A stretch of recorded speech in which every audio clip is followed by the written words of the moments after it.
Become a sponsor today by visiting patreon.com/psychologyis.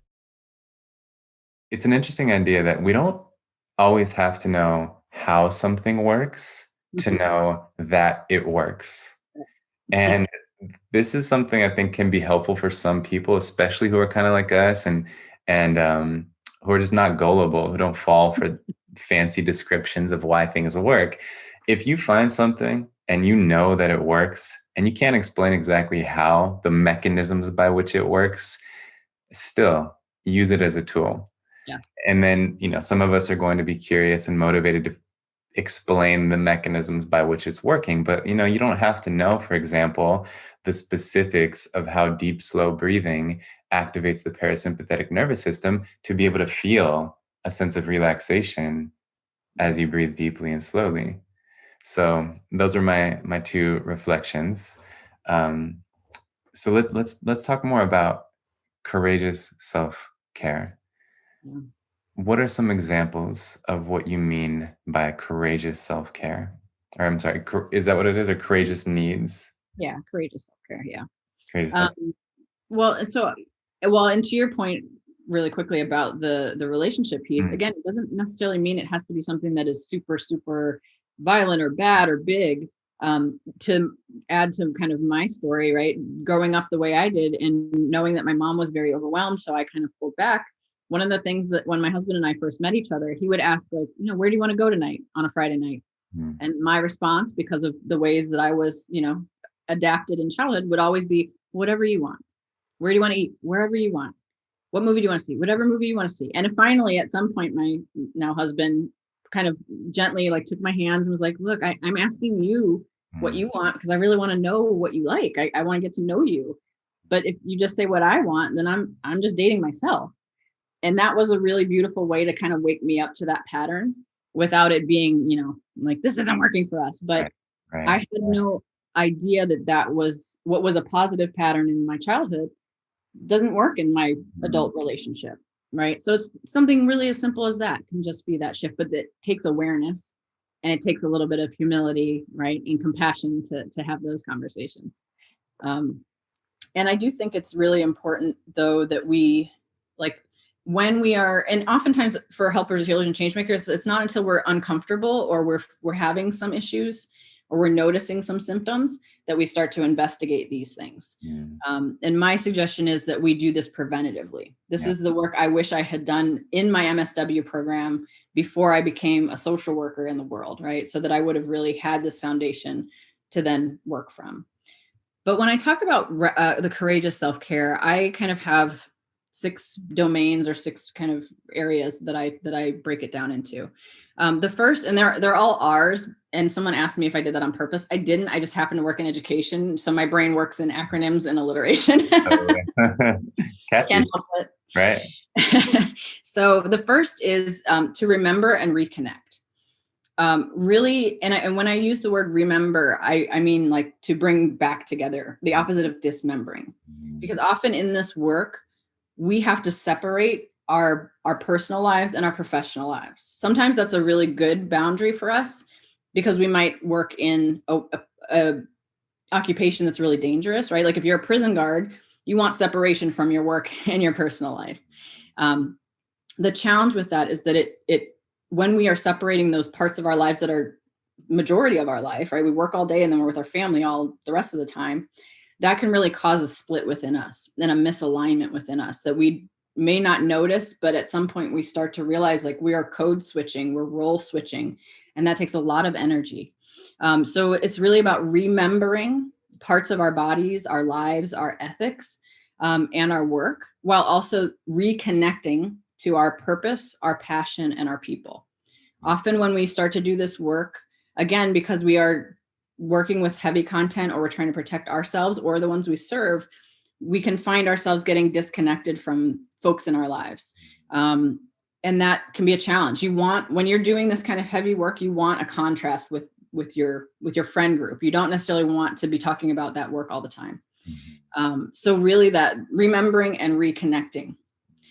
The next one is rebalancing and regulating. And these kind of build on themselves on each other as well. So once we've kind of remembered ourselves, right, put ourselves back to wholeness and reconnected back to our community and our passion. And I do want to be really clear with radical self-care. I don't find radical self-care and community care or collective care mutually exclusive. When we're doing radical self-care, yes, we are focusing on our individual needs, but it's for the collective. And there are ways that we can engage in collective self-care or Right. collective care for ourselves that really does build us up. So I know a lot of people, when I talk about self-care, like, well, what about collective community care? Mm. To me, those things aren't mutually exclusive. And that's where that reconnect comes. You need a community of people around you to do this work. Then we go to rebalancing and regulating. And this one is as simple as it sounds, right? Noticing the ways that we are dysregulated by our work. Also being really aware of the ways that we might have to regulate to dysregulation in our work. And that's one of the things that I was able to finally untease for myself. I was feeling it in my body, but I couldn't articulate why. But sometimes what happens is when we've been in a organization or, in a system long enough, the dysfunction of that system kind of is so overwhelming, it takes over. And our dysregulation, we eventually start to regulate to a system that isn't regulated itself, if that makes sense. Yeah. Right. Because normally when we're regulating, we are trying to find that homeostasis. But when we're in systems that are already hugely dysregulated, what might be regulation for us is actually regulating to the dysfunction of the place where we're working. Right. So that's when we find ourselves doing that hustle culture, no days off. You don't take mental health days because, you could, but people are going to talk about you and, then that's a taboo. So really being able to set clear boundaries for our time, our energy, and our attention between work and home, while supporting our nervous system to really function at its highest, and noticing if we are regulating to dysregulation or if we're actually regulating to our own needs.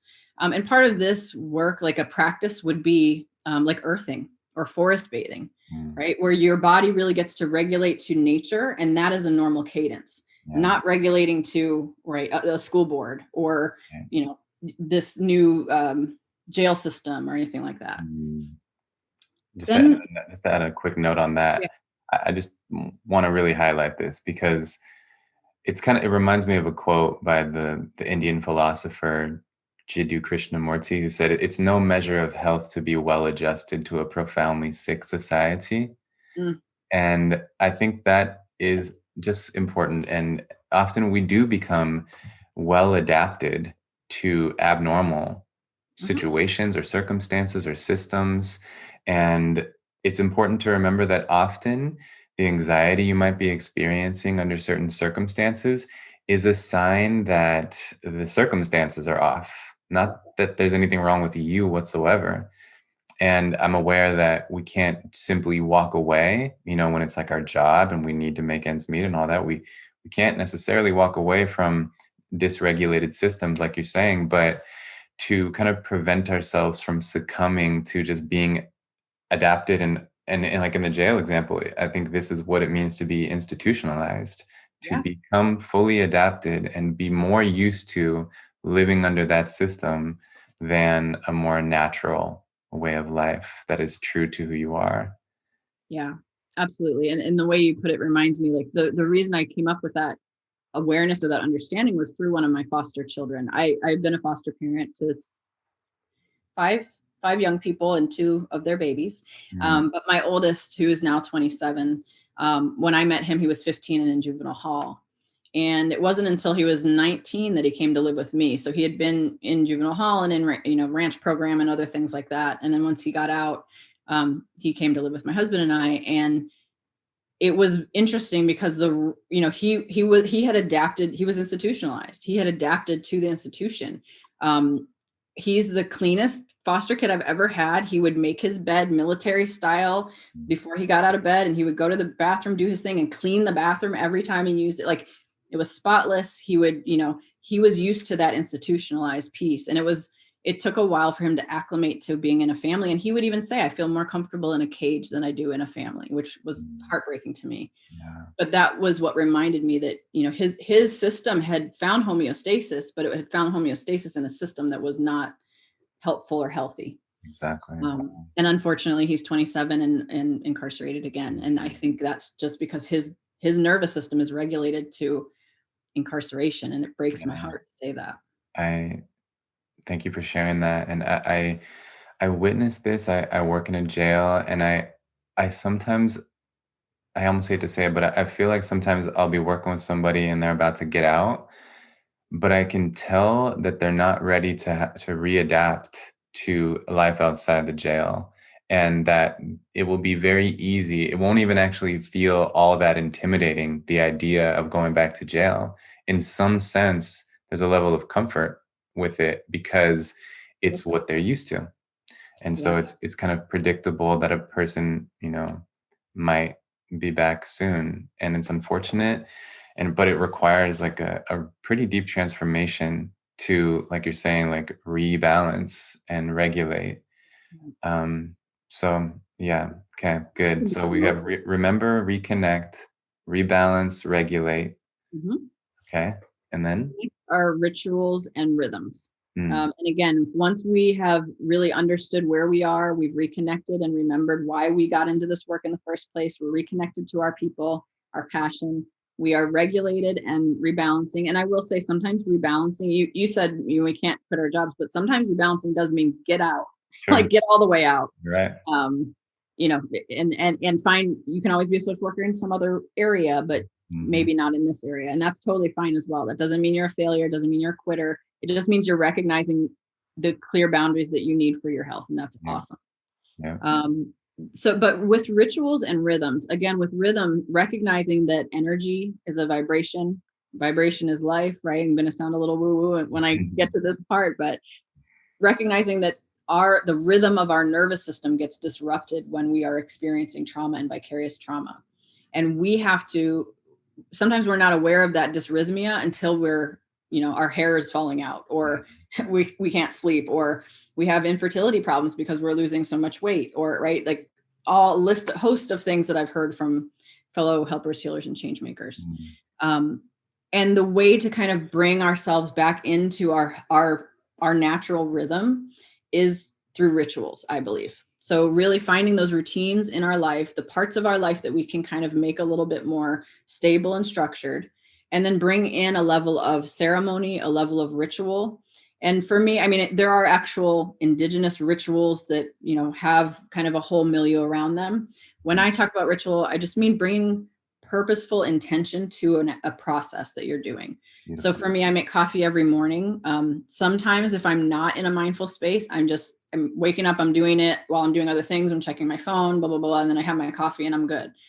When I'm really ritualizing my coffee practice, I'm smelling the beans before I grind them. I'm putting them in my pour over. I'm really paying attention when I pour the water over, paying attention to the smell, the sound, the temperature, but like I am focused on my coffee. And that might only be 5 minutes. So it doesn't have to be, it's not like an hour coffee ceremony. It's 5 minutes of intentional dedication to my coffee or my tea.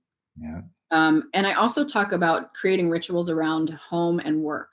So one of the things that I found that's really helped me, and of course with coronavirus, it's gone, but using your commute as a kind of a de-escalation tactic, right? So for me, when I would drive, and I do still go into my office occasionally. So when I leave my house and I go to work, I park my car at work and I pause and I take 3 deep breaths before I get out of the car. And I think about 3 things I want to get done that day. Then I go into work. The thing, same as when I come home, right? I come home, I park my car, and before I get out, take 3 deep breaths. And then I think about one thing that worked that day, one win. It might just be that I finally got that parent to call me back when I've been calling them 7 times. It could be a small win like that. Or it could be, hey, I got one of my students got into their college of their choice, right? Whatever it is. And then I go into home. But it's that pause, that very purposeful ritual of pausing and taking stock of my day or setting an intention for my day gives enough of a buffer there where I don't absorb what I'm dealing with all day. Yes. So rituals and rhythms, really getting back in sync with the world within us and when the world around us can be in crisis. Amen. Because that's the strength of this practice, is that it gives us this solid rhythm, whether it's our circadian rhythm or our heartbeat or our breath, right? Where we can constantly come back to when everything around us is spinning and shaking. Mm. And then the last one is rest and restore. So again, really recognizing that we have to build purposeful and deliberate rest into our lives if we want to stay alive. And, I know there's a social media tag, the Nap Ministry, and I really appreciate what this woman puts out, right? That rest is radical. Rest is our birthright. We don't have to earn rest. I use this a lot when I'm talking to folks about like taking our weekends, right? Your weekend should be only for you. And yes, there might be some work you have to do, but that needs to be a clear container. Like I'm going to do 4 hours of work on Saturday and that's it. Mm-hmm. But the rest of the time does not have to be productive. And that's a trap I think a lot of us as helpers, healers, and change makers fall into, is if we're doing nothing, well, there's someone out there who needs us, right? Like we get this, I know for me, I still get this like anxiety of like, wait, you missed something. There's someone out, like you didn't take that food to that one person, or you didn't call back, right? Like that always comes up for me. And what I notice, and I have surveyed this in the presentations I've done, is for many of us who are helpers, healers, and change makers, when we have a week off, it takes 2 days to get into a rest mode. We might enjoy 1 or 2 days of vacation. And then the last 1 or 2 days, we are ramping back up to come back. Oh gosh. Yeah. Right? Have you noticed that? Totally. And so many of us get sick on our days off or on our vacations because, again, we're going. Our nervous system is being held and regulated to dysregulation. And then we finally get a time to rest and everything goes. And that happens so often to the people that I work with. Mm. So again, we've remembered and reconnected to the work that we do and who we are. We have regulated and rebalanced ourselves and the work that we do in a way that works for us and can keep us healthy. Then we're going to pull into our rituals and rhythms to really bring ourselves back to a foundation of this is who we are, and a solid foundation so that when things are crazy, we're good. Mm-hmm. And then that final rest and restore, really taking time to do nothing. And yes, sleep is part of that, but even beyond sleep, having an hour a day that is just yours. And I know for many folks, if you have kids, I get a lot of eye rolls like, oh yeah, maybe not an hour, maybe a half hour, maybe 5 minutes. And I found during the pandemic, just going to my car, like for 5 minutes of silence in my car is sometimes enough to recharge me for a little while. Yeah.